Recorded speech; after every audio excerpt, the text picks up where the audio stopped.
Hi friends, welcome to my YouTube channel. ನಾನೀಗ ಚಪಾತಿ ಮತ್ತು ಅಕ್ಕಿ ರೊಟ್ಟಿಗೆ ಸೂಪರ್ ಕಾಂಬಿನೇಷನ್ ಅಂತಲೇ ಹೇಳ್ಬೋದು.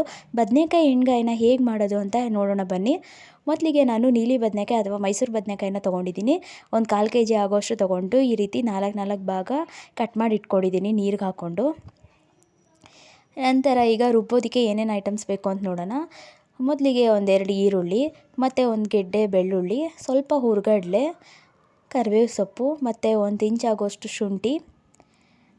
ನಾನಿಲ್ಲಿ ಲವಂಗನ ಸ್ಕಿಪ್ ಮಾಡಿದ್ದೀನಿ, ಯಾಕಂದರೆ ಖಾರ ನನಗೆ ಮೀಡಿಯಮ್ ಖಾರ ಆದರೆ ಸಾಕು. ಸೊ ಅದರಿಂದ ನಿಮಗೆ ಬೇಕು ಅಂದರೆ ನೀವು ಲವಂಗನ ಹಾಕೋಬೋದು, ಮಸಾಲೆ ಇಷ್ಟಪಡೋರು. ಮತ್ತು ತೆಂಗಿನಕಾಯಿ ಚೂರು, ಮತ್ತು 1 ಸ್ಪೂನ್ ಆಗೋಷ್ಟು ಧನಿಯಾ ಪೌಡರು, ಮತ್ತು 1 ಟೇಬಲ್ ಸ್ಪೂನ್ ಆಗೋಷ್ಟು ಕಡಲೆ ಬೀಜ, ಮತ್ತು 5 ಬ್ಯಾಡಗಿ ಮೆಣಸಿನ್ಕಾಯಿ ಮತ್ತು ಒಣಮೆಣ್ಸಿನ್ಕಾಯಿ.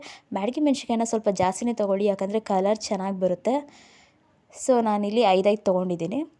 ಇಷ್ಟುವೇ ನಾವು ರುಬ್ಕೊಳ್ಳೋಕೆ ಬೇಕಾಗಿರುವಂತಹ ಐಟಮ್ಸು, ಇಂಗ್ರೀಡಿಯೆಂಟ್ಸ್. ಇವಾಗ ಇದನ್ನೆಲ್ಲ ಹೇಗೆ ಮಸಾಲೆನ ಹುರ್ಕೊಳ್ಳೋದು ಅಂತ ನೋಡೋಣ ಬನ್ನಿ. ಮೊದಲಿಗೆ ಫಸ್ಟು ನಾವು ಕಡಲೆ ಬೀಜನೇ ಡ್ರೈ ರೋಸ್ಟ್ ಮಾಡ್ಕೊಳ್ಳೋಣ. ಅದನ್ನು ಎಣ್ಣೆ ಹಾಕ್ಕೊಂಡು ಹುರ್ಕೊಬೇಡಿ, ಯಾಕಂದರೆ ಅದು ಮಿಕ್ಸಿಗೆ ಹಾಕಿ ನಾವು ಪೌಡರ್ ಮಾಡಬೇಕಾಗಿರೋದ್ರಿಂದ ಡ್ರೈ ಹಾಗೆ ರೋಸ್ಟ್ ಮಾಡಿಕೊಂಡು ಸಪ್ರೇಟಾಗಿ ಇಟ್ಕೊಳ್ಳಿ. ಆಮೇಲೆ 1 2 ಟೇಬಲ್ ಸ್ಪೂನ್ ಆಗೋಷ್ಟು ಎಣ್ಣೆ ಹಾಕ್ಕೊಳ್ಳಿ. ನಂತರ ಒಣಮೆಣ್ಸಿನ್ಕಾಯಿ ಮತ್ತು ಬ್ಯಾಡಗಿ ಮೆಣಸಿನ್ಕಾಯಿ ಎರಡನ್ನೂ ಸಹ ನೀಟಾಗಿ ರೋಸ್ಟ್ ಆಗೋ ಹಾಗೆ ಫ್ರೈ ಮಾಡ್ಕೊಳ್ಳಿ. ಫ್ರೈ ಮಾಡ್ಕೊಂಡು ಇದನ್ನು ಸಹ ಸೈಡ್ಗೆ ಎತ್ತಿಟ್ಕೊಳ್ಳಿ. ಸೀದ್ಸಕ್ಕೆ ಹೋಗಬೇಡಿ. ಇದು ಒಣಮೆಣ್ಸಿನ್ಕಾಯಿನ, ಬ್ಯಾಡಗಿ ಮೆಣಸಿನ್ಕಾಯಿ ಎಲ್ಲ ಕಲರ್ ಬರೋದಿಲ್ಲ ನಿಮಗೆ, ಆಗ ಎಣ್ಗಾಯಿ ಸಹ ಒಂಥರ ಬೇರೆ ಫ್ಲೇವರ್ ಆಗಿಬಿಡುತ್ತೆ. ಸೊ ಮೀಡಿಯಮಲ್ಲಿ ಇಟ್ಕೊಂಡು ನೀಟಾಗಿ ಇದನ್ನ ಫ್ರೈ ಮಾಡ್ಕೊಳ್ಳಿ. ಇಷ್ಟಾದರೆ ಸಾಕು. ನಂತರ ಇದನ್ನ ಸಪ್ರೇಟಾಗಿ ಎತ್ತಿಟ್ಕೊಂಡು ನೋಡಿ ಇಷ್ಟು ಫ್ರೈ ಆಗಲಿ. ನೆಕ್ಸ್ಟ್ ಈಗ ಇದಕ್ಕೆ 4 ಟೇಬಲ್ ಸ್ಪೂನ್ ಆಗೋಷ್ಟು ಎಣ್ಣೆ ಹಾಕ್ಕೊಂಡು ಈರುಳ್ಳಿ ಮತ್ತು ಬೆಳ್ಳುಳ್ಳಿಯನ್ನು ಹಾಕ್ಕೊಂಡಿದ್ದೀನಿ. ನಂತರ ಕರಿಬೇವು ಸೊಪ್ಪು ಹಾಕ್ಕೊಂಡೆ. ಸ್ವಲ್ಪ ಅದು ಕಲರ್ ಚೇಂಜ್ ಆಗಬೇಕು, ಈರುಳ್ಳಿ ಮತ್ತು ಬೆಳ್ಳುಳ್ಳಿ ಇದೆಲ್ಲ ಹಸಿ ವಾಸನೆ ಹೋಗಬೇಕು. ಸ್ವಲ್ಪ ಧನಿಯಾ ಪೌಡರು, ನಾವೇನು ಎತ್ತಿಟ್ಕೊಂಡಿದ್ವಿ 1 ಸ್ಪೂನ್ ಆಗೋಷ್ಟು ಧನಿಯಾ ಪೌಡರು.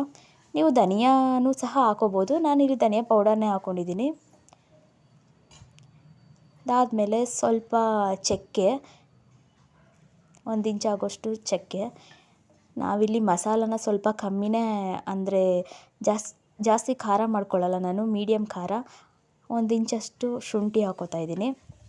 ಇಷ್ಟು ಹಾಕ್ಕೊಂಡು ಎಣ್ಣೆ ನೀಟಾಗಿ ಫ್ರೈ ಮಾಡ್ಕೊಳ್ಳಿ. ಮತ್ತು ಕಡಲೆ ಬೀಜನ ಸಪ್ರೇಟಾಗಿ ನಾನು ಹಾಕೋತಾ ಇದ್ದೀನಿ. ಕಾಯಿ ನಾನು ಚೂರು ಮಾಡಿ ಇಟ್ಕೊಂಡಿರೋದ್ರಿಂದ ಕಡಲೆ ಬೀಜ, ಕಾಯಿ ಮತ್ತು ಒಣಮೆಣ್ಸಿನ್ಕಾಯಿ, ಬ್ಯಾಡಗಿ ಮೆಣಸಿನ್ಕಾಯಿ ಇದನ್ನೆಲ್ಲ ಹಾಕ್ಕೊಂಡು ನೀರು ಹಾಕ್ತೇನೆ ತರಿಯಾಗಿ ರುಬ್ಕೋತೀನಿ. ನೀರು ಹಾಕಿದ್ರೆ ಅದು ನೀಟಾಗಿ ತರಿಯಾಗಿ ರುಬ್ಬೋಕ್ಕಾಗಲ್ಲ ಕಾಯಿ ತುರಿ ಹಾಕ್ಕೊಂಡ್ರೆ ನೀವು ಎಲ್ಲ ಮಸಾಲೆನೂ ಒಟ್ಟಿಗೆ ಹಾಕ್ಕೊಂಡು ರುಬ್ಕೊಳ್ಳಿ. ನಾನಿಲ್ಲಿ ಕಾಯಿ ಪೀಸ್ ಹಾಕ್ಕೊಂಡಿರೋದ್ರಿಂದ ಹಾಗೆ ಹಾಕ್ತಾಯಿದ್ದೀನಿ ಸಪ್ರೇಟಾಗಿ ಮಾಡಿಕೊಂಡು. ಹುರ್ಗಡ್ಲೆನೂ ಸಹ ಹಾಕ್ಕೊಂಡೆ ನೋಡಿ. ಈಗ ಫ್ರೈ ಮಾಡಿರುವಂತಹ ಒಣಮೆಣ್ಸಿನ್ಕಾಯಿನೂ ಸಹ ಹಾಕೋತಾ ಇದ್ದೀನಿ. ಇದಿಷ್ಟು ಹಾಕ್ಕೊಂಡು ಈ ರೀತಿ ತರಿಯಾಗಿ ರುಬ್ಕೊಳ್ಳಿ. ನಂತರ ನೀವೇನು ಫ್ರೈ ಮಾಡಿ ಇಟ್ಕೊಂಡಿದ್ದೀರಾ ಈರುಳ್ಳಿ, ಬೆಳ್ಳುಳ್ಳಿ ಇವನ್ನೆಲ್ಲ ಹಾಕ್ಕೊಂಡು ಇದನ್ನು ನೀರು ಹಾಕ್ಕೊಂಡು ನೀಟಾಗಿ, ಅಂದರೆ ತುಂಬ ಪೇಸ್ಟ್ ಮಾಡ್ಕೊಳ್ಳೋಕೆ ಹೋಗಬೇಡಿ, ತರಿಯಾಗೇ ಇರಲಿ. ಎಣ್ಗಾಯಿ ಅಂದರೆ ಸ್ವಲ್ಪ ತರಿಯಾಗೇ ಇರಬೇಕಾದ್ರೂ ಮಸಾಲೆ. ಈಗ ನಾನು ಬಾಣಲಿಗೆ ಸ್ವಲ್ಪ ಎಣ್ಣೆ ಜಾಸ್ತಿನೇ ಹಾಕ್ಕೊಂಡಿದ್ದೀನಿ. ಎಣ್ಗಾಯಿ ಅಂದರೆ ಎಣ್ಣೆ ಇಲ್ಲದೆ ಇದ್ದರೆ ಆಗುತ್ತಾ. ಸೊ ಎಣ್ಣೆ ಹಾಕ್ಕೊಂಡು ಬದನೆಕಾಯಿನ ಸ್ವಲ್ಪ ಫ್ರೈ ಮಾಡಿ ಇಟ್ಕೊತಾ ಇದ್ದೀನಿ. ಯಾಕಂದರೆ ಇದು ತುಂಬ ಎಳ್ಸಿರೋದ್ರಿಂದ ಬದನೆಕಾಯಿ ಮಸಾಲೆ ಜೊತೆ ಹಾಕಿ ಒಟ್ಟಿಗೆ ನಾವು ಬೇಯಿಸ್ತೀವಿ ಅಂತ ಹೇಳಿದ್ರೆ ತುಂಬ ಬೆಂದೋಗ್ಬಿಡುತ್ತೆ. ಸೊ ಫಸ್ಟ್ ಇದನ್ನ ಫ್ರೈ ಮಾಡಿ ಇಟ್ಕೊಂಡು ಈ ಮಸಾಲೆನ ಫಸ್ಟು ನಾನು ಈ ರೀತಿ ಅದೇ ಬಾಣಲಿಗೆ ಹಾಕ್ಕೊಂಡು ನೀಟಾಗಿ ಹಸಿ ವಾಸನೆ ಹೋಗೋವರೆಗೂ ಫ್ರೈ ಮಾಡ್ಕೊತಾ ಇದ್ದೀನಿ. ಸಾರಿ, ನಾನು ಇಲ್ಲೊಂದು ಟೊಮೆಟೊನ ಸ್ಕಿಪ್ ಮಾಡಿದ್ದೆ. ಸೊ ಟೊಮೆಟೊನ ಈ ರೀತಿ ಸಪ್ರೇಟಾಗಿ ಮಿಕ್ಸಿಗೆ ಹಾಕ್ಕೊಂಡು ಪೇಸ್ಟ್ ಮಾಡಿಕೊಂಡು ಆ ಮಸಾಲೆಗೆ ಆ್ಯಡ್ ಮಾಡ್ಕೊತಾ ಇದ್ದೀನಿ. ನೀವು ಜೊತೆಗೆ ಹಾಕ್ಕೊಳ್ಳಿ, ನಾನು ಸ್ಕಿಪ್ ಮಾಡಿದ್ರಿಂದ ಹಾಕ್ತಾಯಿದ್ದೀನಿ. ಈಗ ಇದ್ರ ಹಸಿ ವಾಸನೆ ಎಲ್ಲ ಹೋಗಿದೆ ಅಂತ ಅನ್ನಿಸ್ತು. ಈಗ ಈ ಬದನೆಕಾಯಿ ಏನು ಹುರ್ಕೊಂಡಿದ್ರಿ, 1/4 kg ಆಗೋಷ್ಟು ಬದನೆಕಾಯಿ ತೊಗೊಂಡಿದ್ದೀನಿ. ನೀಟಾಗಿ ಹಾಕ್ಕೊಂಡು ನೀವು ರುಬ್ಕೊಳ್ಬೇಕಾದ್ರೆ ಮಸಾಲೆಗೆ ಉಪ್ಪು ಹಾಕೋಬಿಡಿ. ಆವಾಗ ನಿಮಗೆ ಬದನೆಕಾಯಿನ ಹೀಗೆ ಹಾಕಿದ್ರೆ ನೀಟಾಗಿ ಅದ್ರ ಜೊತೆ ಅದು, ಅಂದರೆ ಉಪ್ಪೆಲ್ಲ ನೀಟಾಗಿ ಹಿಡಿಯುತ್ತೆ. ನೋಡಿ ಈ ರೀತಿ ನೀಟಾಗಿ ಇದನ್ನು ಕುದಿಸ್ಕೊಳ್ಳಿ. ಕಮ್ಮಿ ಫ್ಲೇಮಲ್ಲೇ ಇರಲಿ ಆದಷ್ಟು, ಇಲ್ಲ ಅಂದರೆ ತಳ ಹಿಡಿದ್ಬಿಡುತ್ತೆ. ನೋಡಿ ಚಪಾತಿ ಮಾಡ್ತಾಯಿದ್ದೀನಿ. ಚಪಾತಿ ಜೊತೆ ಎಣ್ಗಾಯಿ ರೆಡಿ ಇದೆ. ಈ ರೆಸಿಪಿ ನಿಮ್ಗೆ ಇಷ್ಟ ಆಗಿದರೆ ಲೈಕ್ ಮಾಡಿ, ಶೇರ್ ಮಾಡಿ, ಕಮೆಂಟ್ ಮಾಡಿ. ಹಾಗೆ ನನ್ನ ಚಾನಲ್ನ ಸಬ್ಸ್ಕ್ರೈಬ್ ಮಾಡಿ. ಇದೇ ರೀತಿ ವೀಡಿಯೋಸ್ಗಾಗಿ ನನ್ನ ಚಾನಲ್ನ ಫಾಲೋ ಮಾಡ್ತಾಯಿರಿ. Thank you.